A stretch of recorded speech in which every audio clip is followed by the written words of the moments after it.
Muy buenas noches a todos, a todas y a todos. Les saludamos con muchísimo gusto desde el municipio de Paraíso para el mundo.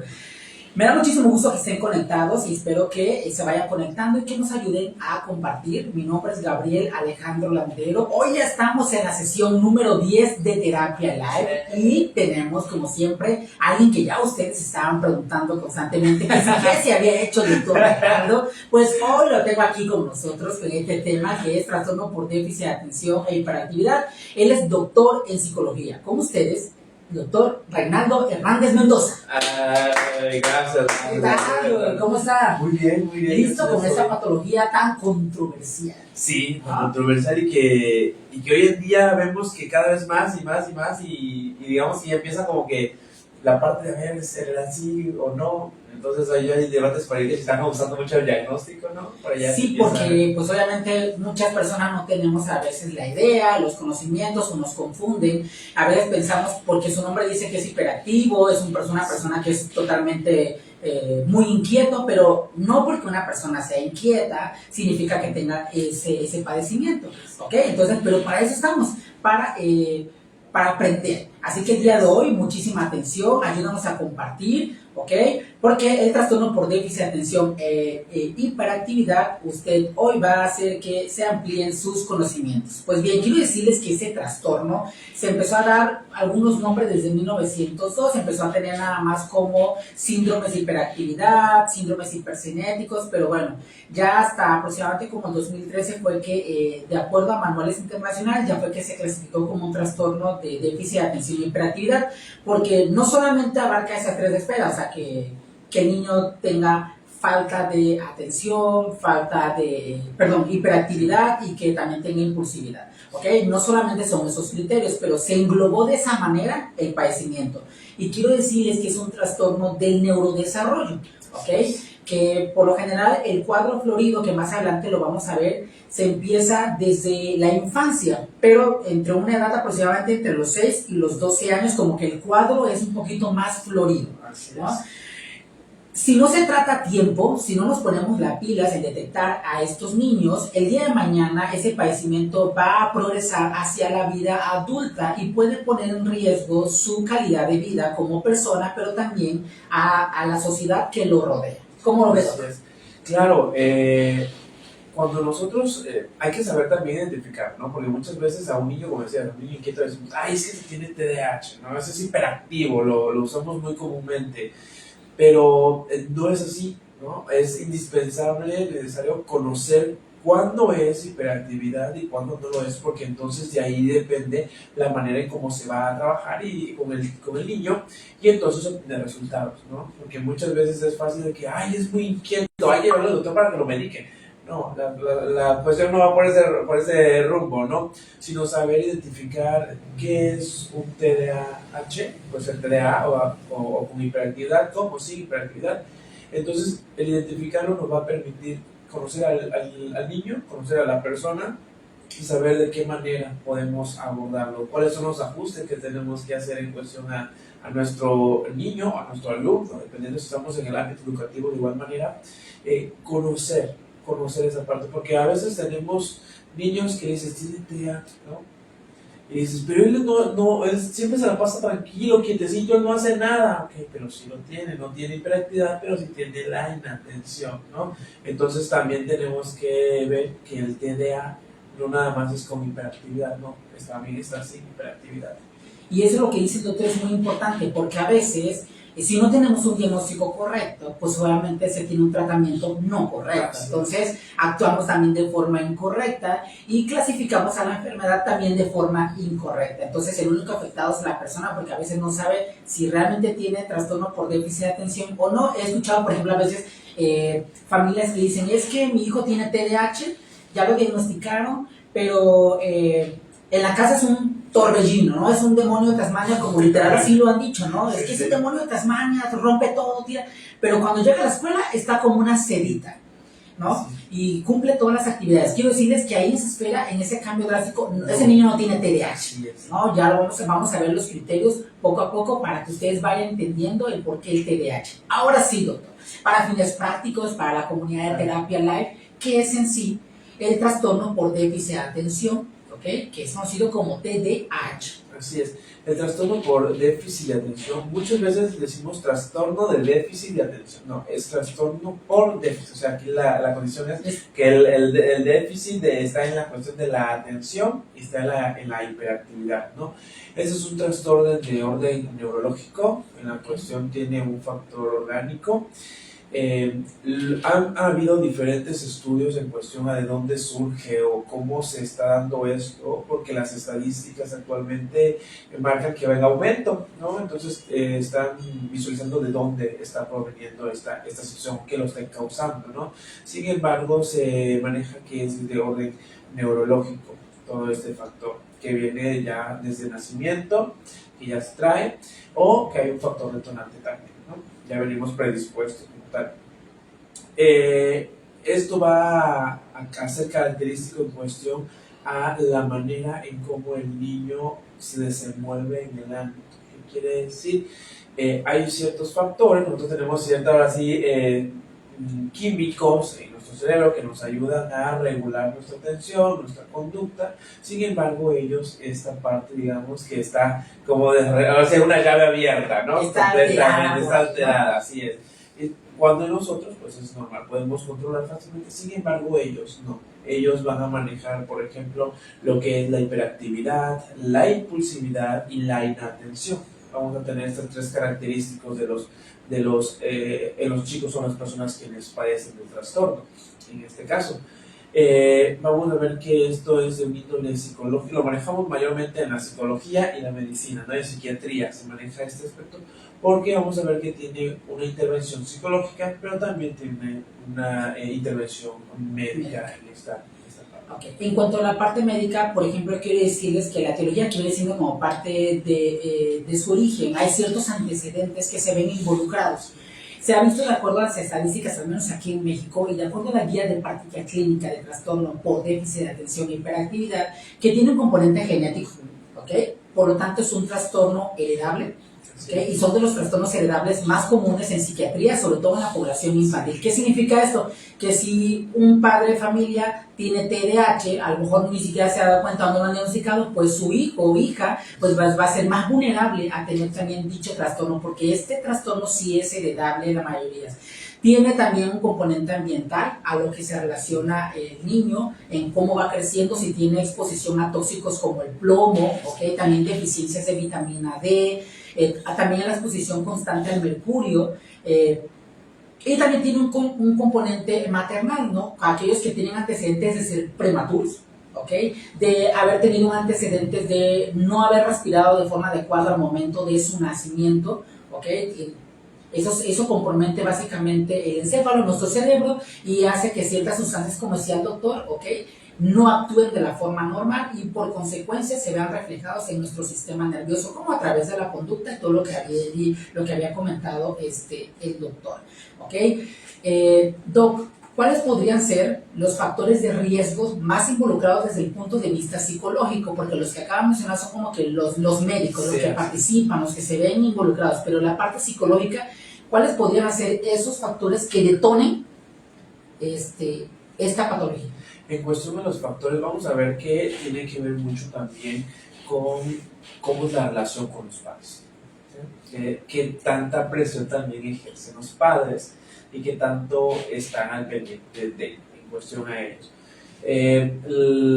Digamos que el mayor detonante del TDAH viene siendo completamente en cuestiones médicas, ¿sale? Del ambiente, como decíamos, el ambiente tiene un factor detonante en algunos casos, sí.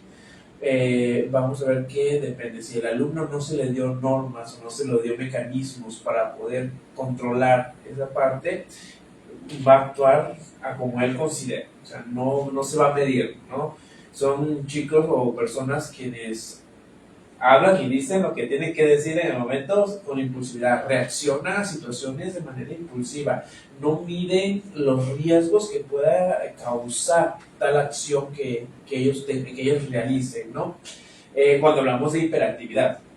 Son aquellos que no se están quietos, que tienen que estar haciendo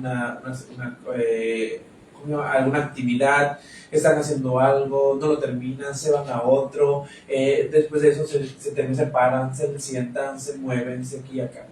En cuestión de los inatentos, de los que son solamente la inatención, es de personas que pueden estar sentadas y están haciendo, por ejemplo, alguna tarea, pasó una mosca y ya se quedaron viendo la mosca. Ya se van. Y se perdieron, y ya se fue la mosca y ya se pusieron a hacer otra cosa. Después, cuando se recuerdan que estaban en la tarea, y la tarea, ¿no? O incluso no vuelven. Así es, se pueden hacer otra cosa. Entonces, es aquí donde viene la cuestión de si no le damos una estimulación a la atención, de, a ver, ¿qué se haciendo? O, ¿no? Se sigue desarrollando, sigue manteniendo esa conducta de la persona. Entonces, sí es necesario abordar para desarrollar ciertas habilidades, ciertas capacidades de volver a regularse y regresar a la atención en el estado. Pero sí es necesario, porque de hecho, platicábamos y decíamos, bueno, ¿y cuáles son los riesgos? O, bueno, el TDAH, o sea, no es una cuestión como esquizofrenia, como algún trastorno de esto, no. No, digo, o sea, comparándolo en cuestión, esquizofrenia, pues es un trastorno un poquito más elevado, ¿no? En el TDAH, sin embargo, el TDAH también va a tener las necesidades de actuación, ¿no? Pero imagínate, le decía yo a alguien, que alguien es inatento, va manejando, se distrajo con algo, ya no atendió lo que estaba haciendo y ¡pum! Un accidente. Ahí sucede esta parte. O una persona hiperactiva, que normalmente lo veo mucho en chicos adolescentes, ¿no? No, yo puedo, y actúa tan impulsivamente que se arriesga, no mide el riesgo de las cosas que puedan pasar, y oye, no, yo puedo, y ¡bum! Se avienta, ¿no? Entonces, ese tipo de conductas o acciones ponen en riesgo tanto la salud de él como de todas las personas que puedan haber en su momento, ¿no? En esa parte. Y es que eso que hace mención ahorita el doctor sí tiene también una reacción bioquímica a nivel cerebral. Todo ese comportamiento no es porque el niño lo quiera hacer, ¿ok? Sino es que realmente hay una alteración bioquímica a nivel cerebral. Miren, sobre todo la dopamina. La dopamina es un neurotransmisor que producimos nosotros y que actúa a nivel del cerebro, sobre todo aquí en la parte frontal, y sirve para que una neurona se comunique con otra neurona, ¿ok? Y así poder hacer nuestras actividades. Como decía el doctor, sabemos que estamos platicando, tenemos un control. Gracias a la dopamina nos permite también relajarnos, tener un buen control de movimientos musculares. ¿Qué pasa en el trastorno por déficit de atención y hiperactividad? Que esa dopamina, esa sustancia, no está haciendo su papel adecuado. Por lo tanto, es así como que un motor, una corriente eléctrica sin dirección. Entonces, las neuronas no se comunican de forma adecuada y por eso es una explosión de reacciones químicas que hace que el niño no pueda estar tranquilo, tenga incoordinación a veces de movimientos y pierda la atención. Entonces, sí tiene que haber una reacción química. En este caso, pues la dopamina. Ahora, doctora, epidemiológicamente, pues, ¿qué creen? De acuerdo a las estadísticas, se menciona que las personas más afectadas son los varones. Los niños, más que las niñas, de acuerdo al último recorte epidemiológico, porque solamente ha habido pocos y el último fue en el 2022 y se mencionó que los niños fueron más afectados, y aunque no hay una cifra exacta, se pretende, de acuerdo a esta guía, que hay más de 1,5 millones en toda la República Mexicana de niños, niñas y adolescentes con ese trastorno. De hecho, hereditariamente es el papá, el varón, el que hereda el que da esta parte del TDAH, ¿no? Y sí, la mayoría de los que me ha tocado trabajar, de los que he tenido, han sido varones, ¿no? Sin embargo, hay sus excepciones de también chicas. Pero en cuestión de las chicas, me toca que son más inatentas, no tanto hiperactivas, ¿no? Sino más inatentas. Y en el caso de los varones, sí ha sido más hiperactivos en esa parte. Fíjense, es lo que estábamos diciendo, no siempre tienes que cumplir todos los criterios, a veces siempre hay uno más que otro, pero esto lo vamos a describir un poquito más específico. Fíjate que me llamó la atención, de acuerdo a esas estadísticas que les hago mención, que para que se hicieran esos tamizajes de esos niños, y eso que solamente de los detectados, porque hay muchos que no son detectados como tal. Dice que llegaron al hospital la mayoría por 3 escenarios. El primero porque fue reportado por la escuela, o sea, cuerpo docente. En segundo lugar, porque fueron reportados por un psicólogo o un psicoterapeuta, pero de un medio particular. Y el tercero, por el personal médico. Por lo tanto, aquí lo que llama la atención es que los docentes, los que tenemos la oportunidad de ser docentes, o que tenemos una gran responsabilidad de poder detectar a esos niños, pero sobre todo, más allá de detectarlos, notificar a los padres de familia. El problema está no en los docentes, sino en los padres de familias que hacen caso omiso a este llamado, ¿no? A veces hay, no sé si a usted le ha tocado que se está directamente ahí, que por más que el docente vea que un niño tiene un comportamiento inadecuado y se lo dice a los padres, pues los papás como si nada, ¿no? Sí, y eso es muy... y no nada más en cuestiones del TDAH, ¿no? Sino en cualquier otra situación que un posible autismo o un trastorno de conducta, diferentes. Sabemos que es difícil aceptar un diagnóstico de un trastorno en nuestros hijos, porque me tocó una vez, no me voy a olvidar esa situación. Los maestros me refirieron a una chica,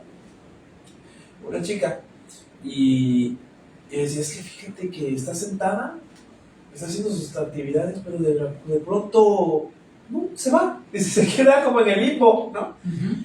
Y ya después ya le llamas y ya vuelve a como que reaccionar y vuelve. Bueno, dice, no entra a hacer actividades, las inicia pero no las termina, y me empezaron a decir varias cosas. Y dije, ok, yo voy a platicar con ella. Y la llamo, ¿no? Y empiezo a platicar, hola, ¿cómo has estado? ¿No? Entonces, ¿cómo vas académicamente? Empiezo por esa parte, y no, pues, bien, me decía. Oye, fíjate que tus maestros me han comentado de que estas actividades no las logras culminar, no logras terminar esta parte, no haces estas actividades, te distraes mucho, te cuesta poner atención, o sea, te cuesta atender al maestro. Sí, digo, ¿qué pasa? Cuéntame. Pues es que me es difícil concentrarme en el sábado, ¿no? Y ellos mismos lo externan así, es que me es difícil, por más que quiero, me esfuerzo, pero no puedo. Y ahí es donde lo que comentaba, ¿no? Aunque el niño quiera, no va a poder, porque orgánicamente algo le está impidiendo esa parte. Entonces agarré y empecé a hacerle preguntas, ¿no? A ver, cuando te sientes a ver una película, la culminas, cuando estás jugando, culminas el juego, qué pasa en casa, y ya, empezamos a hacer una. Y me empieza a llamar la atención, porque dice, bueno, había ciertos criterios, se llaman DSM, en ese caso el DSM-4, tienes el DSM-5, porque eso ya tiene como unos 4 añitos. Sí, es que van cambiando los criterios, la forma de evaluar va cambiando. Y entonces me llamó la atención, pero en el caso de la institución, pues no tenemos como tal los instrumentos para hacer una detección, sino simplemente en la anamnesis que empezamos, y ya encontramos varios factores, ¿no? Entonces ya me toca llamar a los papás, y ya llegan los dos, y le empiezo a platicar, mire, que el motivo por haberlo llamado, pues es que estamos notando que en su hija pasa esto y esto y esto y esto, a lo cual considero que es imposible trastorno por déficit de atención. Se quedaron, la cara de los papás fue así de boom, se bajó, ¿no? Y yo dije, ok, a ver, normalmente un papá que por primera vez es, en serio, pero ¿cómo es eso? No se baja tal cual, ¿no? Y se quedaron viendo los dos así mismo. Y yo dije, ay, ¿qué está pasando, no? Dije, yo sé que es difícil el que esta noticia nos dé. Y nos dijo, sí, psicólogo. Lo que pasa es que ya tenemos un hijo diagnosticado con TDAH, ¿no? El de él, en ese caso, lo manejaban como leve, moderado y severo, ¿no? Y me decían, él sí es de moderado a... Y creo que se proyectaron como que otra vez, ¿no? Y eso me dijeron, lleva, ¿no? y después cuando me dijeron, no es que tenemos un hijo, yo dije, lo más probable es que por genética también ella, ¿ya, no? Claro. La estadística. Entonces, y me hicieron ese comentario, otro hijo con TDAH, o sea, como que ya es difícil con uno, imagínate ahora tenerlos. Y dependiendo cuál era la esfera la que estaba más característica. Y yo le dije, mire, no se preocupe, en el caso de ella, a mi consideración es muy leve, no es tan fuerte, ¿no? Lo cual le voy a sugerir, lo voy a referir a que la lleven ya sea no se fue el nombre, a psiquiatría o lo lleven con un neurólogo para que hagan las evaluaciones pertinentes y ya de ahí le van a... Ok. Bueno, así quedó ya después como al mes, más o menos, mes y medio ya me llevaron y dijeron, psicólogo, le traemos el diagnóstico, una copia de él para que lo tengan y consideren. Y sí, es TDAH. Entonces ya, pero una vez que ya ellos van sabiendo, entonces ya tienen la orientación adecuada para decir de esa manera va a avanzar esta persona, ¿no? Pero sí, es muy difícil aceptar la situación, ¿no? Y en esos casos, por ejemplo, aunque ya tienen, por ejemplo, en este caso un antecedente familiar de un hijo, pues ya saben el pronóstico de cómo van a poder actuar, pero aquellos que no tienen idea, obviamente sienten que el mundo se les cae, porque pues obviamente crea toda una normalidad social, familiar, individual, y el problema es que cuando no sabemos cómo actuar y cómo podemos ayudar a nuestro conocido, familiar o amigo que tiene TDAH, pues obviamente es donde viene el problema. Y hablando de esas pruebas, quiero decirle que, bueno, vamos a empezar con la parte diagnóstica. El diagnóstico es 100% clínico. Clínico significa es a través de una valoración, ¿ok? A través de la observación e interrogatorio. Pero quiero decirles que sí se pueden hacer ciertas imágenes, eso ya les corresponde a los especialistas, pero que por lo general es 100% clínico, ¿ok? De acuerdo a la valoración de la conducta del niño o de la persona afectada. Quiero decirles que para que esos síntomas se consideren posible trastorno por déficit de atención y hiperactividad, tienen que estar evaluados aproximadamente por un periodo de 6 meses aproximadamente. Y de primera instancia es una cadena de valoración. Primero, por lo general, como le dicen en un principio, los docentes. Así que los docentes tenemos una gran responsabilidad en notificar anormalidades del comportamiento. Dicho docente le tiene que notificar al padre de familia y el padre de familia tomar esa responsabilidad y llevarlos a profesionales de la salud mental. De primera instancia, psicólogo, psicoterapeuta. Posteriormente, ¿ok? Se manda al psiquiatra. Y el psiquiatra, el que va a decir el último veredicto, es el psiquiatra, que es un psiquiatra experto en niños, niñas y adolescentes. Así que lo que hacemos los médicos, los psicólogos, solamente es un tamizaje para poder valorar al niño y aumentar, a ver si hay las probabilidades de que ese niño realmente tenga TDAH. Pero para que esos síntomas se presenten, tiene que afectar más de 2 esferas sociales, es decir, no solamente en casa. Como les decía al principio, hay personas que dicen, ay, es que mi niño es un torbellino en casa, pero ya afuera es como una cerita. No, para que haya TDAH, los síntomas tienen que estar presentes dentro del núcleo familiar, también llámese, por ejemplo, escuela, no sé, un círculo social como la iglesia, etc. Es decir, tiene que presentarse en varios escenarios para que aumente la posibilidad de un TDAH. Y ahorita vamos a ver estos síntomas. ¿Qué le parece, Doc? Claro que sí. Yo le voy diciendo y usted me va diciendo qué opina de los síntomas. Okay, atención, público querido de Terapia Live, ¿cuáles son los síntomas más específicos de un trastorno por déficit de atención e hiperactividad? El primero, ¿ok? Es la inatención, que simplemente es déficit de atención. ¿Cómo se caracteriza eso? ¿Cómo podemos saber que un niño tiene un posible déficit de atención en cuanto al TDAH? En cuanto al TDAH, la inatención se basa precisamente en eso. No presta la atención suficiente a las actividades que se estén realizando. Lo que le comentaba en clases, ¿no? En clases el maestro puede estar explicando en el pizarrón y el alumno muy atento, pero de la nada algún movimiento que lo ve por su vista periférica, desatiende acá, atiende el estímulo más llamativo y ya se pierde. Como Doris, así. Como la película de Buscando a Nemo, así igualito. Sí, exactamente. Está enfocando la atención uno y de repente, mira, una mariposa, ¿no? Así es, exactamente. Y de ese estímulo, si el estímulo que está al principio no vuelve a ser fuerte, va a buscar a otro estímulo más fuerte. Entonces, se quita de la actividad que estaba realizando. De igual manera, cuando le dices, oye, ve al cuarto, en la mesa tal, ahí está, pero en la mitad de las instrucciones ya se perdió, ¿no? Y se vuelve, ¿en dónde? ¿No? En el cuarto, allí está. Entonces ya no capta toda la instrucción general, ¿no? Para ello darle una instrucción larga no es tan funcional porque a la mitad ya desatendió. Entonces sí tienen que ser instrucciones muy cortas y directas, ¿no? Entonces, la inatención es esto, no presta la atención adecuada a las indicaciones o la actividad o lo que se esté realizando en ese momento. Por lo tanto, ese tipo de pacientes en esta esfera de la inatención no pueden realizar tareas que para muchos pueden ser fáciles, aunque sea repetitiva, pero ellos no lo pueden lograr, no pueden terminar la acción. Como decía el doctor, les cuesta trabajo seguir indicaciones como tal. Son personas que también pierden con frecuencia materiales. Sí. Se les olvida cosas de forma constante. En cuanto a los niños, por ejemplo, se les pierde mucho el lápiz, lapicero, los cuadernos, la mochila, y el padre de familia está compra y compra de manera inexplicable. Y en los adultos he escuchado que se les llega a perder incluso hasta el celular, las llaves del carro, no saben ni dónde estacionar en el auto, y aunque para muchos puede decir como que, ay, ¿será que no se acuerde? Pues sí sucede. Esa esfera de la inatención está presente, ¿no? De hecho, hay una amiga ya grande, ¿no? Y decía, oye, ¿con quién puedo ir? Porque necesito hacerme una valoración para ver si no tengo TDA, ¿no? Digo, porque por todo pierdo, ¿no? Entonces, en esa parte, vamos a ver que sí, padres. Y algo que no les gusta de plano a los chicos que les tienen inatención es escribir.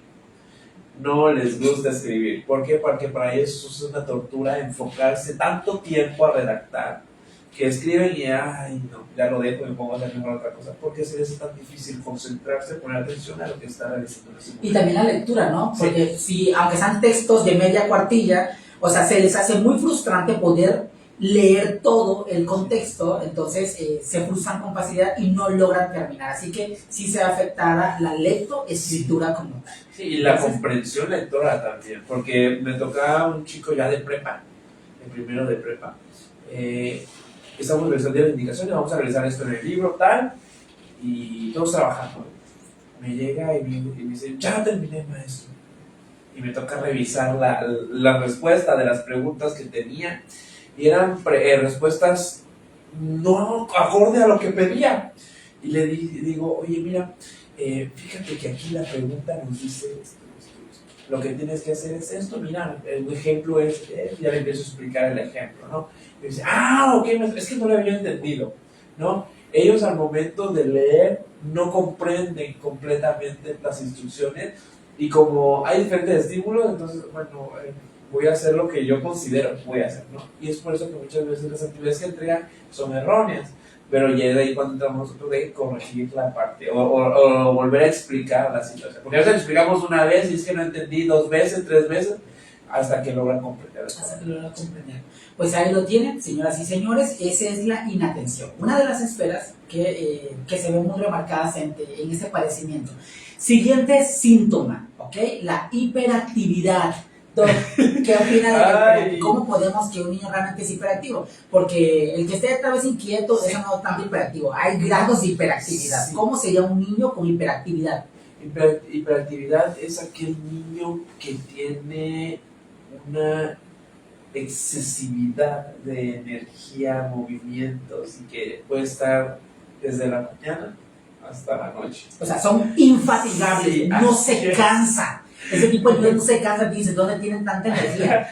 ¿No? De hecho, una de las recomendaciones que se dan para los chicos superintendentes es que le pongamos actividades que demande un gasto de energía considerable. Y a veces le dicen, no, a veces algunos, ya lo llevé a natación, ya lo llevé a básquetbol, y en la noche llega y no se está quieto. Se cansó más rápido el papá. Exactamente. Entonces, es un exceso de actividad que tiene. O sea, que se está moviendo de un lado al otro, no se cansa. Está, por ejemplo, jugando, ya se quitó de jugar, ya se fue a agarrar al perro, ya del perro se pasó al otro lado. Entonces, son cambios repentinos. No se está completamente activo. Puedes poner una película, no la va a pasar más de 5 o 10 minutos en atención a la película y ya se movió a otro lado y se puede hacer algo diferente. Entonces, ¿por qué? Porque no puede estar tranquilo en un solo lugar. Porque parte de la impulsividad lo lleva a hacer otras cosas. Esa es la palabra clave. No están tranquilos. O sea, están totalmente inquietos. Son niños que, por ejemplo, en el salón de clases entra y sale sin explicación alguna. ¿Ok? Que suben las escaleras a cada cada momento. Con trabajo uno sube la escalera y ya siente que el corazón se te va a salir, pero ellos no están sube y baja, ¿no? Entonces, realmente son niños que tienen muchas pilas, como decimos, y que no se cansan, hagan lo que hagan, no se cansan. Por ejemplo, también se están cambiando lugar de manera inexplicable en un aula. Por ejemplo, se sientan en el momento que inicia la clase en la parte de adelante, luego se van hacia atrás, cada 10-15 minutos. Y en las personas que tenemos en un ámbito laboral, pues igual, nos estamos parando cada momento, pero no estamos completando las actividades laborales que nos competen. Entonces, esa sería una hiperactividad. Sí, clásica, o muchas veces, claro, ya en los adultos, digamos que es un poquito como que hasta cierto punto controlable, ¿no? Pero podemos estar aquí platicando, ¿no? Y si tengo creatividad, puedo estar con la lápiz acá, moviendo. O sea, es de que no me estoy, o sea, a ti te pongo atención, pero no me estoy quieto en otra parte. Entonces, siempre voy a estar revisando algo que me decía una amiga, fíjate que tengo mi hijo. ¿Será que sea mi hiperactividad? Digo, ¿por qué? A veces está parado, no le dices, quédate aquí quietecito. Y no se queda quieto. ¿Por qué? Porque empieza esto. Por lo menos tiene que haber un movimiento tal cual, me dice. No se está. Yo dije, bueno, no puede ser que no, puede ser que sí. Ya sería una valoración tal cual para todos. Entonces, las personas con hiperactividad pueden estar prestando atención, pero están acá. O moviendo el pie, o algo tienen que estar haciendo. Porque existe esa impulsividad, ese movimiento que van a mantener siempre. Entonces ya viene como que algo ya un poquito más motriz, ¿no? Algo más motor, ¿no? Tiene que hacer algo para poder sentirse... De hecho, los salones de clases son los niños de que ven algo, le llama la curiosidad, lo agarran, o ven que le causa curiosidad, esto lo tocan, lo toman, lo abren. Siempre van a estar en eso, de buscando algo que hacer, ¿no? En ese momento.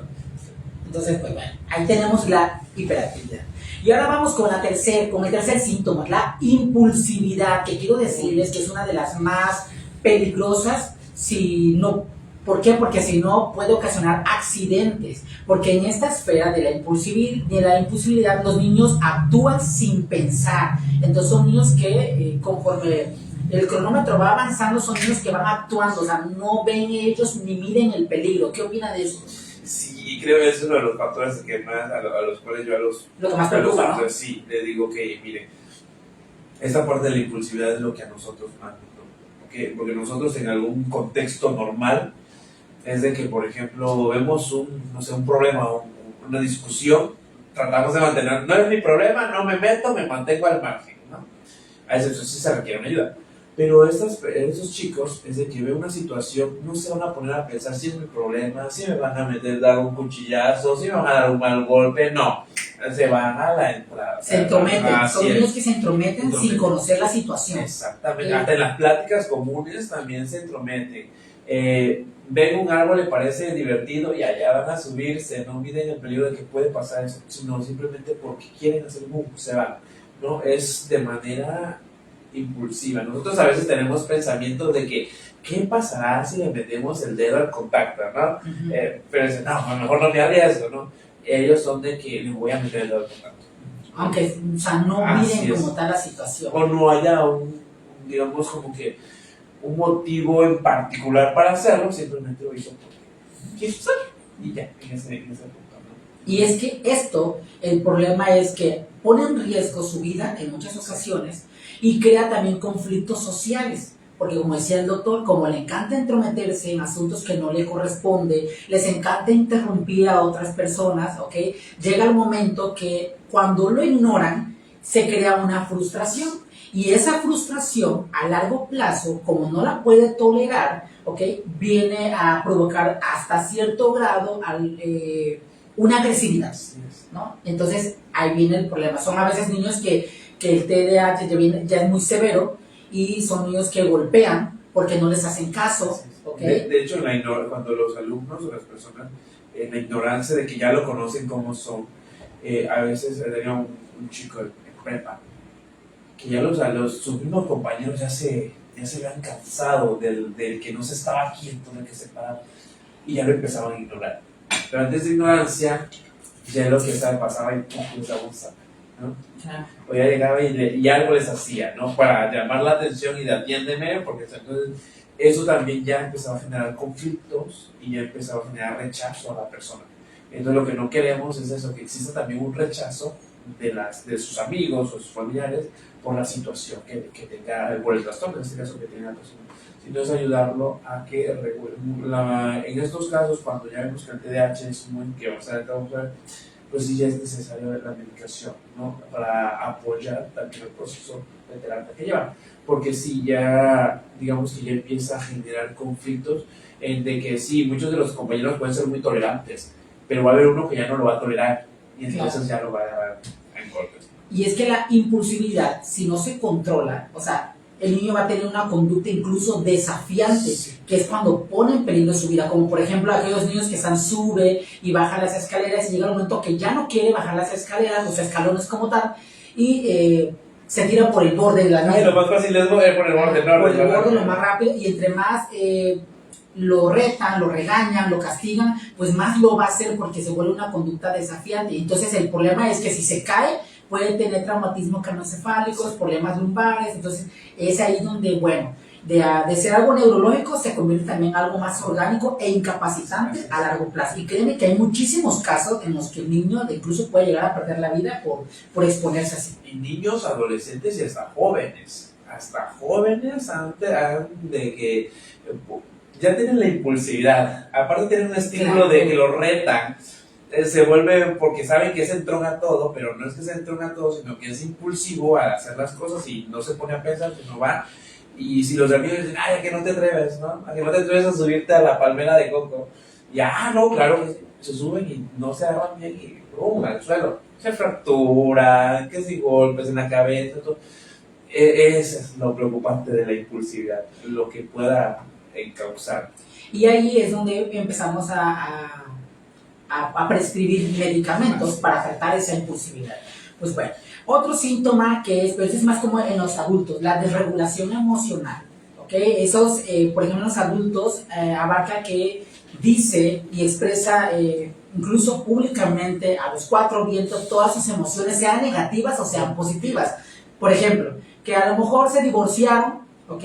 Y pues bueno, en las redes sociales se están diciendo todo lo que conlleva, ¿sí? La ruptura amorosa, el fracaso amoroso, el divorcio, etcétera, pero empiezan también a insultar digitalmente o cibernéticamente, como le queramos llamar, hacia la otra persona o a las otras personas involucradas. Yo conozco a mucha gente que en esa situación que publica todo, ¿ok? Entonces es una desregulación emocional, no tienen control sobre lo mismo, no se ponen a pensar si van a hacer un daño moral a alguien, ¿ok? O si me voy a ver mal publicando eso. No lo ve la persona afectada, la persona adulta con TDAH, pero ante la sociedad se ve como un acto inmaduro e infantil. Entonces, bueno, llega un momento que lo que hace la gente es que trata mejor de evadirlas e ignorarlas, y eso no les gusta. Exactamente. Y entonces ya le genera otro tipo de emoción ahora como a otras personas. Claro, porque ahora pues tiene el problema cada persona y aparte el que le está creando su misma reacción por el trastorno por déficit de atención. Y a veces en esta cuestión de la regulación emocional también tiene que ver con el aspecto de la impulsividad. Quiere decir, ante cualquier situación que es estresante o frustrante, hay una reacción rápido, ¿no? Es de que hacen esto de como que mi reacción es querer golpearte o mi reacción es querer quitarte algo sin medir las consecuencias que puedan surgir, ¿no? Como decía, cuando también en cuestiones de publicar o decir las cosas, ¿no? No se pone a pensar primero qué daño puede causar al decir tal situación, lo que la persona más quiere es desahogar y sacarlo, ¿no? Pero muy impulsivamente, ¿no? O reacciones físicas impulsivamente de que pum, golpea a la persona y no era mi intención golpearla, ¿no? Pero la impulsividad lo llevó a reaccionar de esa manera. Okay, pues ya, ahí tienen otro síntoma.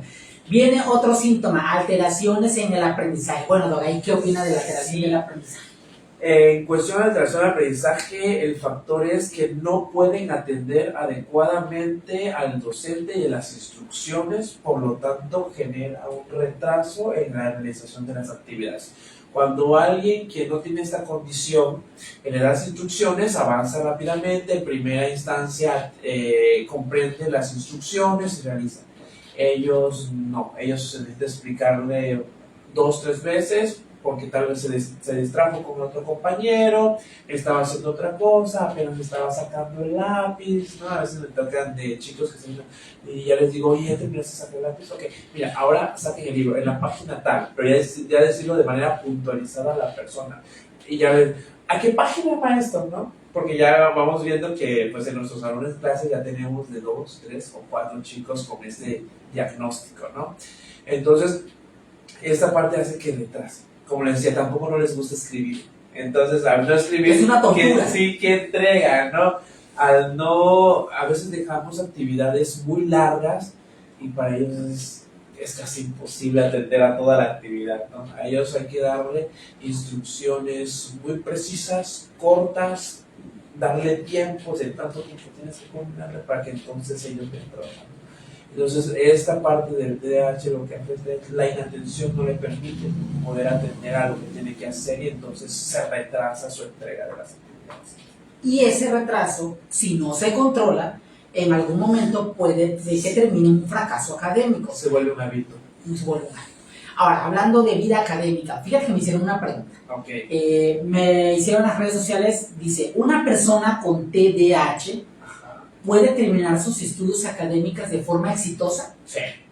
Sí, si se lleva el tratamiento o el proceso adecuado. Palabra clave. Sí, si se lleva el proceso adecuado. Porque entonces estamos ayudando a la persona, ya sea por aspecto médico y terapia, a regular todo aquello que está desregulado, ¿no? Lo regulamos, lleva una vida un poquito ya más tranquila, ya puede hacerse cargo de sus situaciones, su vida cotidiana, porque no nada más es en el estudio, sino su vida cotidiana, y puede culminar una carrera profesional tan normal como otra persona, pero sí tiene que llevar adecuadamente el proceso. Entonces, ahí están, señores, sí, una persona con TDAH no es una excusa o impedimento para que se realice exitosamente, profesionalmente hablando. Sí, puede ser una persona que puede tener oficios, profesiones y realizarlos como cualquier otra persona, siempre y cuando haya sido diagnosticado en tiempo y forma y tratado de la manera correcta, porque si no, pues normalmente va a ser un adulto disfuncional. ¿Ok? Vamos a ver, tenemos algunos comentarios. Dice Erika Ble, saludos y abrazos. Muchas gracias, Erika Ble, por conectarte. Muchísimas gracias, ayúdanos a compartir. Pamela Alejandra, saludos. Muchas gracias, Pamela. Saludos, abrazos. Igual menciona, qué interesante. Prisi Luna dice, qué buena información. Muchísimas gracias, Prisi Luna, que se esté gustando. Si tienes alguna persona que también le pueda ser útil esa información, pues ayúdanos a compartir. Muchísimas gracias. Pamela Alejandro vuelve a hacer referencia, dice, el sobrepensar abarca eso. Dice. Por ejemplo, sobrepensar que mañana en el trabajo me pueda salir algo mal. Me refiero a pensarlo demasiado y que surja una emoción como de nerviosismo, es decir, nerviosismo un día antes de llegar al trabajo. No, Pamela, no. Siento que ahí hay que ver la ansiedad, un trastorno de ansiedad, algún trastorno ahí depresivo, o sea, hay que evaluar bien esa parte, ¿ok? Para que una persona que tenga esta sintomatología, o sea, porque no cumple ninguna esfera de impulsividad, ni de inatención, ni de hiperactividad, ¿ok?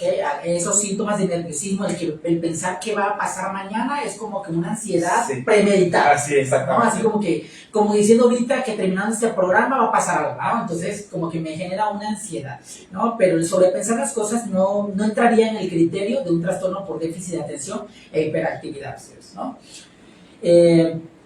Dice Camila Domínguez, a Luz Cupil, perdón, dice Luz Cupil, saludos para mí, Luz Cupil, saludos y abrazos a la distancia, vía digital, muchísimas gracias por estar comunicándote, ¿ok? Así que saludos, mi estimada, o estimado Luz Cupil, perdón. Camila Domínguez dice, ¿qué tan cierto es que a veces personas superdotadas son confundidas con personas con TDAH? Ok, a veces suelen confundir ciertas características con otros trastornos, ¿sale? Vamos a ver que, por ejemplo, el TDAH lo logran confundir mucho con un trastorno de conducta, cuando hablamos de la hiperactividad. Muchos dicen, ay, no, es que es hiperactividad, pero cuando es un diagnóstico adecuado, no es hiperactividad, es más un trastorno de conducta y es muy diferente y el tratamiento es diferente a un TDAH, ¿sale? En la cuestión de los superdotados, vamos a ver que te tiene que hacer una valoración adecuada, o sea, un diagnóstico adecuado para poder ver quién es superdotado y quién tiene un trastorno por déficit de atención. Normalmente un trastorno por déficit de atención tiene esta dificultad académica muchas veces. No quiere decir que tenga algún problema en cuestiones cognitivas, no. Si se le adecua su tratamiento, su proceso, puede funcionar de manera normal y puede ser sobresaliente académicamente, porque puede tener las capacidades como cualquier otra persona. También hay, por ejemplo, hay diagnósticos como trastornos hipercinéticos, es decir, que nada más que la persona es muy activa, son personas que nada más están pensando qué van a hacer, y que se puede confundir con una hiperactividad, pero no es una hiperactividad, son personas que a nivel neuronal están trabajando, pero en proyectos y no paran, son personas que son imparables académicamente, pero eso no significa que tenga TDAH. Es por eso que, como mencionaba el doctor, los psicólogos hacemos un primer aprendizaje, hacemos una primera indagación, y a lo que vayamos encontrando nosotros tenemos que referir a la persona que se va a encargar de poder diagnosticar adecuadamente si lo es o no lo es. Esto bajo diferentes estudios, entrevistas, algunos le mandan a hacer otros ya más clínicos, de imágenes a nivel neurológico. Entonces conlleva un proceso ya más especializado. Sí, hay ciertos cuestionarios como la de Conners que ayudan un poquito nada más a ver las probabilidades, ¿no?, de esas esferas de inatención, hiperactividad, impulsividad, regulación de emociones, etcétera, de las que ya hemos hecho mención, para ver si el paciente tiene alguna alterada, una más que otra o todas, ¿no? Pero no solamente basta evaluando al niño, como decía el doctor, sino también se le pregunta a los papás, a los docentes. Es una serie de investigación. O sea, no nada más como que en la primera consulta ya te voy a diagnosticar. Eso no es correcto, no es ético y no es profesional. ¿Ok? Bien, y hablando de la forma de abordaje, Doc, hemos llegado a la parte de web. Ok, ya sabemos que es un TDAH, que lo detona, cómo se comporta un cuadro clínico por TDAH. ¿Cómo sería el abordaje psicológico para con el niño y las personas que lo rodean? Porque déjeme decirle que la afectación no nada más para el niño, sino el ambiente en el que se desarrolla.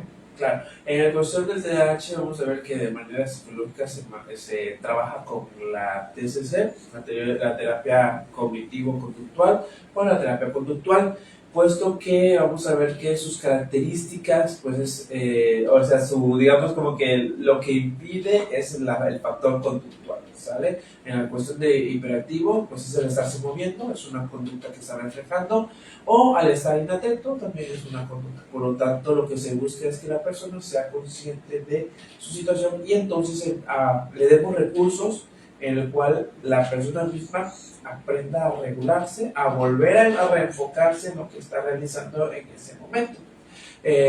Se les lleva con diferentes estímulos también en la cuestión de enseñarlos en el caso de los familiares es psicoeducación, en la cuestión de demostrarle qué es el TDAH, cuáles son las características en cuestión a su hijo o la persona con la que esté trabajando, porque vamos a ver que va a diferir si es TDAH con hiperactividad o sin hiperactividad, y cuáles son las adecuaciones que el tratante, el médico tratante realiza, ¿no? Depende de lo que ve el niño. Esas adecuaciones tanto se mandan a las escuelas, como están en educación, se mandan a las escuelas, todo lo que en el aula se tiene que tomar en cuenta para, al igual que el padre de familia, todas las consideraciones que tiene que tomar en casa y los parámetros, ¿no? Es darle, sobre todo a los chicos, es darle cronogramas, periodos de qué va a hacer en cada momento, el visualizar que logren culminar la actividad o al menos que vayan avanzando poco a poco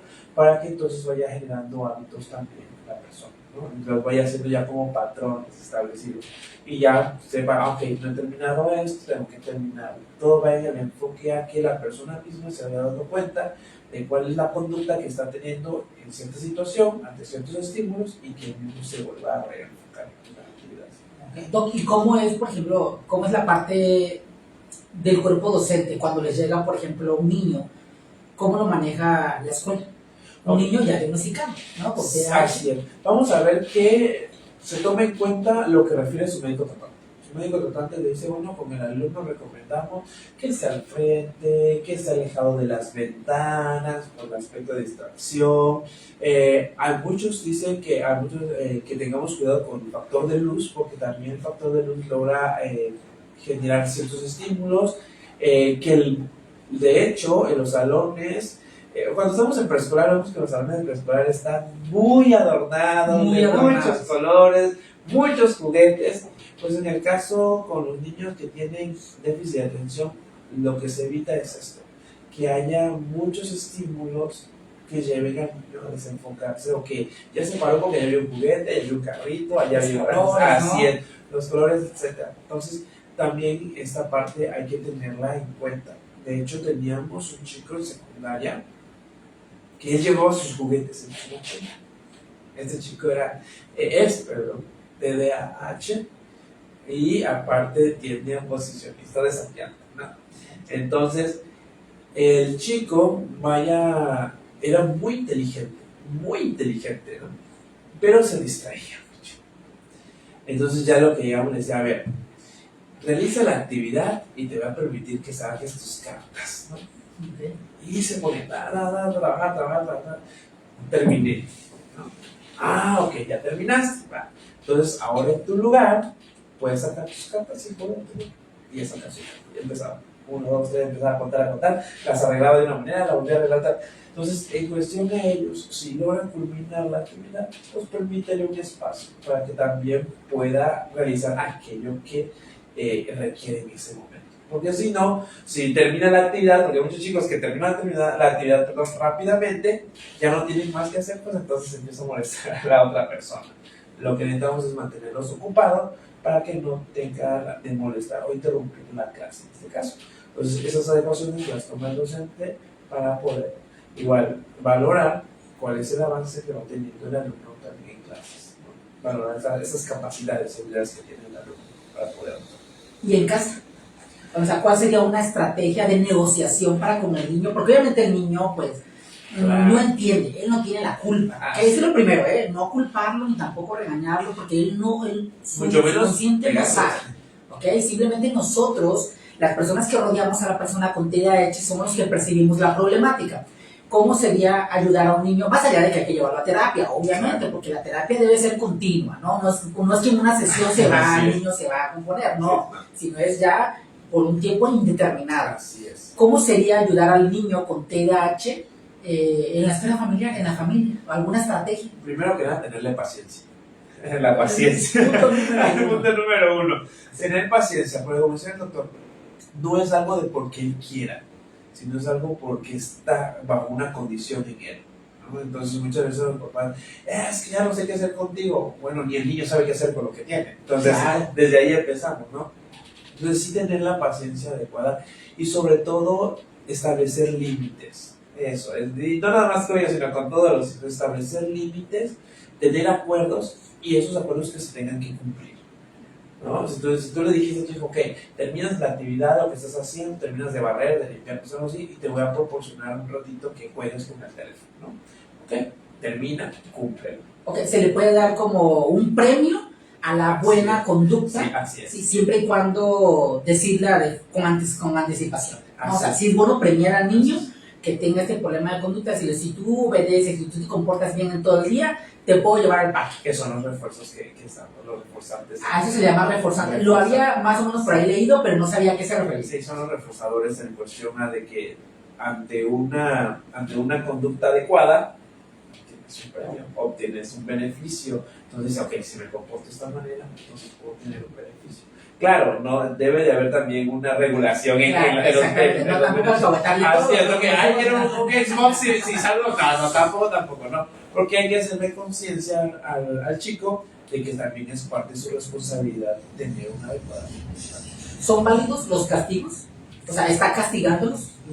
No, porque entonces ya entraría como un factor negativo. O sea, los castigos más que ayudar frustran. Sí, porque hay mucha gente que dice, si no te comportas, te voy a quitar la televisión una semana. Así es. O sea, y pues si ya no tengo la televisión, pues me sigo comportando de la misma manera. Peor porque no va a tener en qué distraerse. Exactamente. Okay, entonces, no serían correctos estar dándoles castigos innecesarios. Siempre he dicho que los videojuegos, la tablet, el teléfono, la televisión son buenos midiéndolos. O sea, tanto tiempo te voy a permitir y listo. Entonces, en cuestión a ellos, los reforzadores positivos, en este caso también son palabras, también son gestos, abrazos, no nada más desde una paleta o un teléfono.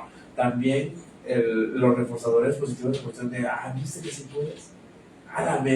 No sé, me enorgullece que hayas culminado esta actividad. Entonces, esos reforzadores también motivan y incitan. Reconocer al niño que lo está también haciendo bien, Que se está esforzando también. esforzando. Porque muchas veces, pero ven, otra vez no lo volviste a hacer, no lo terminaste. Ahí ya te digo, el niño, o sea, no, me estoy esforzando, ¿no? Y me ha tocado chicos que dicen, es que trato de esforzarme, de verdad, psicólogo, trato de esforzarme, pero a veces mi papá me regaña, ¿qué entiendes? O sea, y se sienten tan tristes, tan frustrados de que lo que yo iba avanzando, pues ya fue desvalorizado nada más por una acción. Sí, porque piensan que todo lo que hace está mal y que él está defectuoso, ¿no? Entonces, otra cosa que pasa es que como de tanto regaño, castigo, o sea, y le gritamos descalificando a su persona o sus actos. Entonces, un ejemplo, como decía la guía de práctica clínica, en lugar de decir, ¿sabes qué? Eres un chico malo por haber roto el jarrón, en lugar de eso decirle, ok, mira, está mal romper el jarrón, tratar de que no vuelva a suceder, pero dirigirse a la acción, no a la persona de que eres una persona mala. Entonces, como vemos, las palabras, ¿sí?, pueden cambiar la conducta e incluso el mensaje que le quieras dar al niño. Si no, va a pensar que no lo quieres, así de fácil. Igual no impedirle hacer cosas. Porque a veces cuando le impedimos hacer cosas, los niños empiezan a tomar como que, bueno, soy un inútil, o no lo sé hacer, o no lo puedo hacer, ¿no? Porque siempre los papás, no, a ver, yo lo voy a hacer, no, lo vas a romper, no, esto, no, lo... Pues ese tipo de acciones va a reforzar en negativo la condición que está teniendo. Había también una técnica que se llama técnica de extinción, no sé, que es como hacer un contrato. Ajá. No sé usted qué sabe, pero los había escuchado. Las técnicas en cuestión a esto es de que haces un contrato, ¿no? Realizas todo un contrato con el alumno. Esto es por, digamos, por tiempos. Hay que saber hacerlos también, porque no vas a hacer un contrato de un año, pues, de aquí a un año, pues no. Pues ya, no. Y también ser realista, porque no vas a hacer cumplir, sino exacto. Los contratos, vaya, son por tiempos, por periodos muy breves o cortos, donde tampoco se desesperen que, todo falta un año, todo falta esto, no. Sino que en una semana, si tú me cumples en esa semana con todas las actividades, entonces podemos ir a ver una película al cine, ¿no? Entonces, esos contratos ya son los que tú. Cuando vamos viendo en cuestiones a la extinción, va siendo por conductas también, o sea, una conducta que queremos vaya a extinguir de la persona, tú llevas al acuerdo mismo y dices, si tú en tanto tiempo no me haces esto, o no caes en realizar esto, no sé, ¿qué quieres? No sé, pues un reloj, ¿cuál te vamos a dar? Pero tienes que esforzarte en cumplirlo. ¿Qué pasa muchas veces con los papás cuando no lo cumplieron el chico? No, yo le doy o no le doy el asunto, ¿no? Porque me lo prometiste, ¿no? Por ejemplo, si no cumple la parte del alumno, su hijo, si no cumple con esa parte, hay que tener cuidado.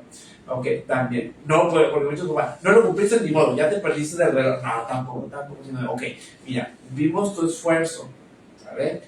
Vimos tu esfuerzo, pero sin embargo no cumpliste, te damos una segunda oportunidad posiblemente, ¿no? Una semana más, aunque no lo he perdido por completo, ¿no?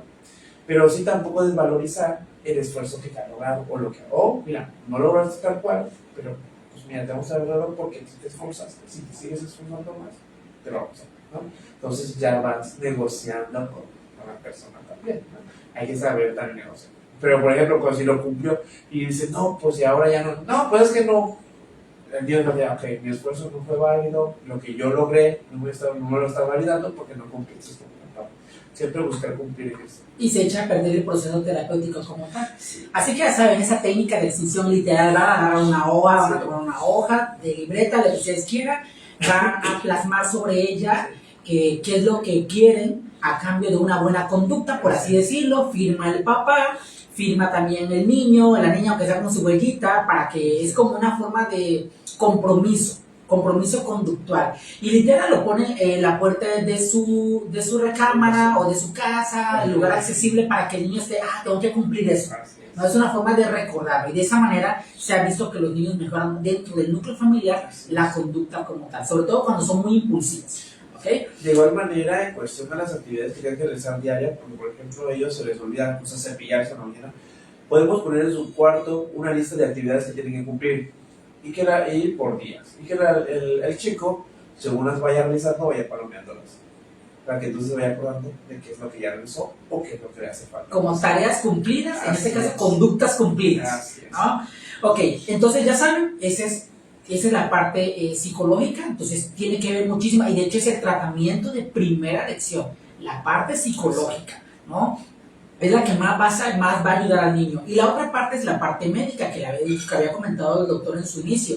Cuando los síntomas son agravantes o que son muy disfuncionales para el niño y para su entorno, se tiene que medicar. No hay que tenerle miedo a la medicación. Ese es un error que tenemos. A veces pensamos que por ser niños, si le damos medicamentos, van a estar sedados y para siempre y que no van a sentir nada. No, no es cierto. Lo que va a hacer es que a nivel cerebral, el medicamento que se utiliza, por ejemplo, de primera instancia, que es el metilfenidato, ¿okay? Que no lo vayan a prescribir sin la presencia de un médico, ¿ok? No se automediquen porque pueden tener efectos adversos si no se usa de la manera correcta. La dosis se calcula por peso, ¿okay? del niño o de la persona afectada, para que mejore un poco la conducta, toda ese choque eléctrico a nivel neuronal se relaje y así pueda poner un poco más de atención, la hiperactividad baje y también la impulsividad. Para eso es el medicamento. Y de esa manera, con una terapia de forma correcta y un tratamiento médico, porque el niño puede tener una vida exitosa y de muy buena calidad como cualquier otra persona. ¿Ok? Entonces, no se los olvide, medicarlo, ¿sí? No está mal, al contrario, le va a ayudar muchísimo a controlar el escenario en el que se está desenvolviendo la persona. Sí, pero lo he escuchado y se escucha hasta de los mismos alumnos, con los alumnos psicólogos, que yo no me quiero tomar el medicamento, porque dicen que después te vuelves dependiente del medicamento. Adicto, ¿no? Ajá, adicto. Dije, no, que el que te va a prescribir el medicamento sabe de qué manera te lo va a prescribir, cómo te lo va a ir proporcionando durante el tratamiento para que no caigas en eso y no hay ningún problema, pero el medicamento no tiene nada de malo, porque ya el medicamento ya muchas veces lo asocian como que estoy loco o algo no está funcionando. No, es hablar también con las personas que van a consumir el medicamento, que es para ayudar la parte orgánica. Sin embargo, no quiere decir que estén locos o que algo no esté mal. No, es para ayudar. Y se va graduando, la dosis se va graduando, y déjeme decirle que no en la primera dosis ya es que ya el niño va a ser notorio el efecto del medicamento. No, todos los medicamentos psiquiátricos, todos tienen una ventana terapéutica para que se vean reflejado, ¿sí? Su efecto. Estamos hablando desde 4 semanas, ¿ok? Hasta 1 año y más. Entonces, sí hay que ser bien claro con los pacientes, no se desesperen, ¿ok? Por lo tanto, es como coadyuvante, como complementario a la terapia psicológica, que es lo que más le va a ayudar. Lo que sí no se recomienda es que le den a los niños con este tipo de padecimientos algún estimulante. Sí. O sea, nada de chocolates, nada de cafeína, e incluso muchos azúcares, o sea, muchos azúcares como tal, de forma englobado, ¿ok? Alguna bebida energética, hay niños que le dan un refresco ahí negro muy conocido, ¿ok? Hasta los biberones, o sea, no, muy mal. O bebidas que enlatadas, carbonatadas. Exacto. Eso les va a disparar muchísimo la hiperactividad, entonces... De hecho, una de las recomendaciones es esa, que lleven una dieta específica también de baja en azúcares, que es lo que normalmente conlleva a que se dispare de nuevo. Ok, muy bien, Doc. ¿Ha tenido alguna experiencia cercana? Tengo muchos alumnitos, sobre todo en cuestión que tienen este padecimiento, el TDAH, algunos inatentos, muy pocos ahorita con hiperactividad, pero que sí se les dificulta el medio educativo, ¿no? Es ahí donde muchas veces los papás quieren que avancen a la par de los demás, pero también hay que ser realistas. Ellos tienen una manera diferente de hacerlo, se llevan un tiempo diferente en hacerlo, entonces creo que estamos casados con el 10. El 10 pues, es una calificación, mejor enfoquémonos al desempeño y desarrollo del alumno que va teniendo, cuáles han sido sus avances en comparación de un periodo anterior, y ayudarlo, sobre todo en el aspecto de socialización, de buscar de pedir ayuda, de buscar una manera de hacer las cosas, desarrollar este tipo de habilidades, más que pedir un 10. Sí, o sea, no sobreexigir, sí, no si no te sobreexigir, frustra. exactamente. Es muy triste verlos, así que es que mi papá me dijo que yo no sacara un 7, un 9, bueno, lo hizo en el esfuerzo en que pudo, ¿no?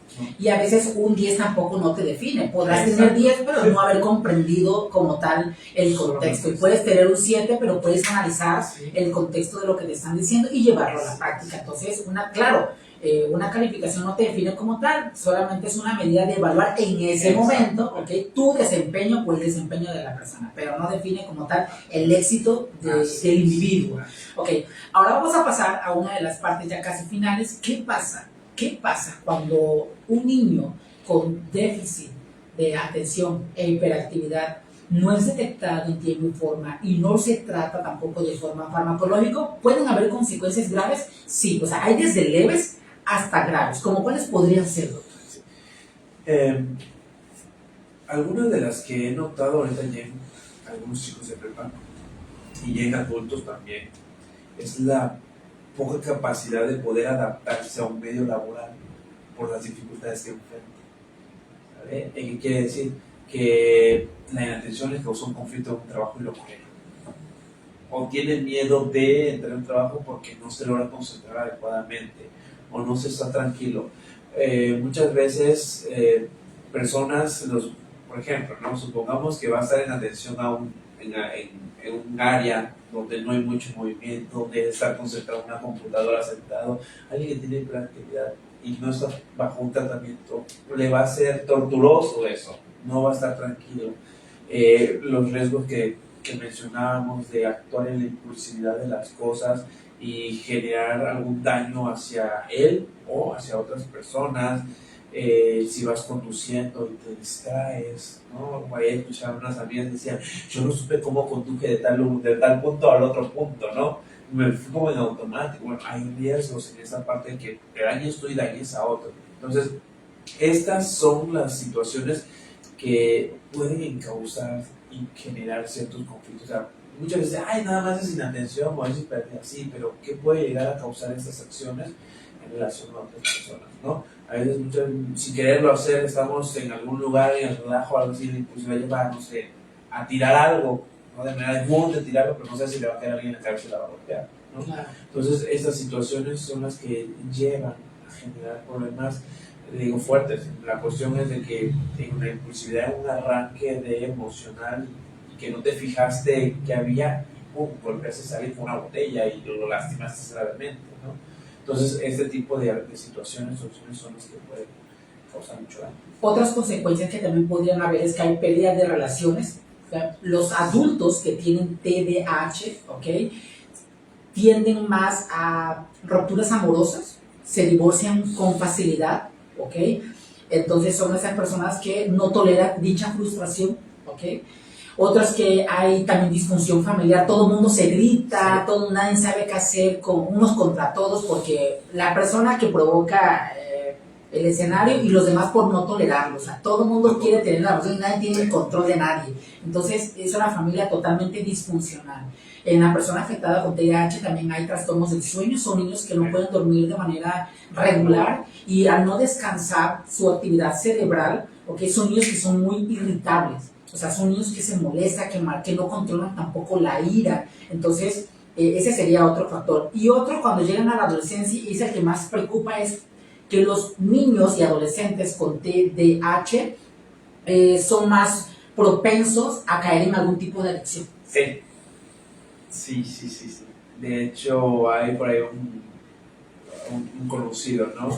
Que sí tiene hiperactividad. Y al parecer sí se tuvo que como que es el relacionarse con otros, de que, ay, sí, yo esto, yo lo otro, y aquí no se está quieto, como que sí lo ha llevado a relacionarse en ciertos factores de riesgo, ¿no? A esa persona le gustaba jugar mucho fútbol, ¿no? Y era de las personas de que la mínima situación le buscaba generar un conflicto, ¿no? Un problema de que, ay, ¿tú qué? Esto, esto, lo otro. Entonces, los llevaba a eso, no se medía para decir las cosas, no se medía para confrontar a lo otro, no se mide en cuestión de saber si lo que va a hacer está bien o no está mal. Mencionaron, no, fíjese que la otra vez íbamos por la calle y golpeamos una puerta, salimos corriendo todo.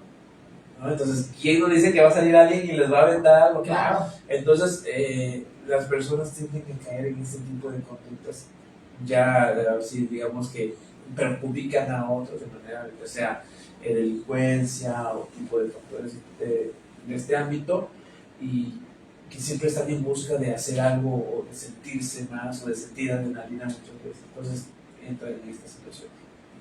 Pues bueno, pues ahí tienen toda la información necesaria, clara, precisa y sencilla para que ustedes puedan entender el contexto de un trastorno por déficit de atención y hiperactividad. Doc, ¿alguna recomendación en cuanto para nuestra audiencia en cuanto a si no sé si tenga algún libro que recomendar acerca de ello, algún tipo de música, alguna película, algo relacionado al trastorno por déficit de atención y hiperactividad? Cuando nosotros hablamos, es muy importante tomar en cuenta el ambiente y las músicas.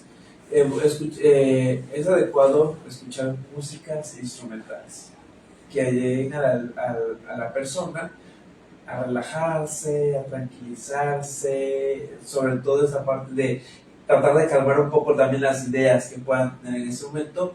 Música instrumental, ese tipo de música va a ayudar a regularlo. Digo, nosotros cuando estamos a veces estresados ponen la música, ay, no, sí, qué padrísimo, ¿no? Entonces, ese tipo de música, no ponerle música que los lleve porque entonces nos va a activar más. O sea, vamos a provocar un tipo de contaminación acústica y lo vamos a poner más irritable, o sea, y va a ser más fácil que pierdan la concentración de lo que está haciendo. Exactamente. ¿Okay? Tipos de yoga, también de actividad de meditación, que nos lleve a concentrarse en sus aspectos. Poco a poco, porque al principio no va a funcionar mucho, pero sin embargo con la práctica también lo puede ir haciendo muy bien.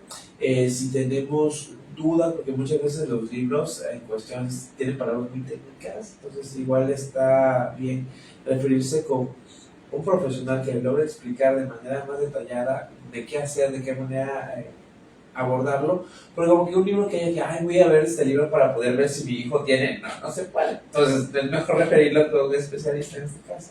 Y para aquellos que quieran entender un poquito más el contexto de manera cinematográfica, yo le tengo dos recomendaciones. Una que es muy conocida, que es muy animada, es Buscando a Nemo. Claritito, el TDAH ahí, ¿ok?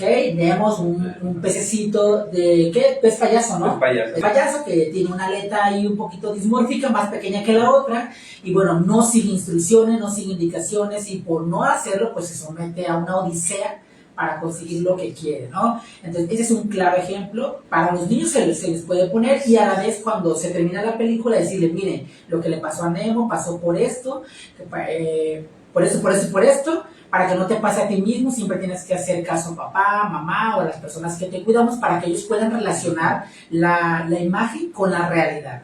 Hay otra película que también les puedo recomendar que habla 100% de trastorno por déficit de atención e hiperactividad. Se trata de La Pequeña Miss Sunshine, así lo ponen, Sunshine, y es una niña que quiere ser bailarina, pero tiene muchas trabas por tener este trastorno. Entonces su familia, que ya sabe que tiene el trastorno, la apoya para conseguir ese sueño. La verdad es que es muy bonito, así lo pueden encontrar como Pequeña Miss Sunshine. ¿Okay? Esa es una recomendación cinematográfica si no quieren leer. ¿Okay? Sí. Doc, ¿algo más que quiera agregar? No, para despedir por esta sesión número 10, trastorno por déficit de atención y hiperactividad. Pues bueno, el no minimizar este trastorno y tampoco generalizar a que todo el mundo tiene, que es hiperactivo, ¿no? Bueno, a veces escucho a las personas, es que mi hijo es hiperactivo, porque es que no se está quieto, y cuando vemos de que pues, lo que pasa es que tienen otra situación, no hay límites, no hay normas en casa, entonces no todo es hiperactividad. Hay que ver que también nosotros somos causantes de ciertas situaciones, entonces hay que también tener cuidado en ello. Exactamente, hay que buscar por ahí otras cosas, no todo es TDAH. No abusar de ello. No abusar de ello. Pues doctor, muchísimas gracias, por darnos la oportunidad de ampliar más nuestros conocimientos y decir a la gente los criterios básicos de ese trastorno que es muy común y que podemos mejorar la vida de las personas. ¿Okay? Alguna red social en la cual me puede identificarse a lo mejor alguien, sobre todo porque quiero decirles que el doctor tiene mucho contacto con mucha población académica adolescente. Entonces, pues bueno, tiene muchísima experiencia en poder visualizar este tipo de conductas, así que si usted tiene hijos y quiere hacerle alguna pregunta o algo ahí que le quiera comentar, pues doctor, ¿dónde lo pueden localizar? Claro, por mi Facebook aparece como Reinaldo Hernández Mendoza, por ahí pueden mandar un mensajito mismo si yo respondo. Pues ahí está, es doctor Reinaldo Hernández Mendoza, así lo puede localizar en Facebook. Pues bueno, pues ya saben, yo soy el doctor Gabo, ¿ok? Directamente me pueden contactar en la página de Terapia Live. Esta es su página que hacen ustedes esto posible. O pueden mandar alguna duda al 933-406-6904 y con muchísimo gusto poder ayudarle y saber derivarlo al profesionista correspondiente para tratar cualquier problema del área de la salud mental. Les recuerdo que esta sesión no sustituye ningún proceso terapéutico.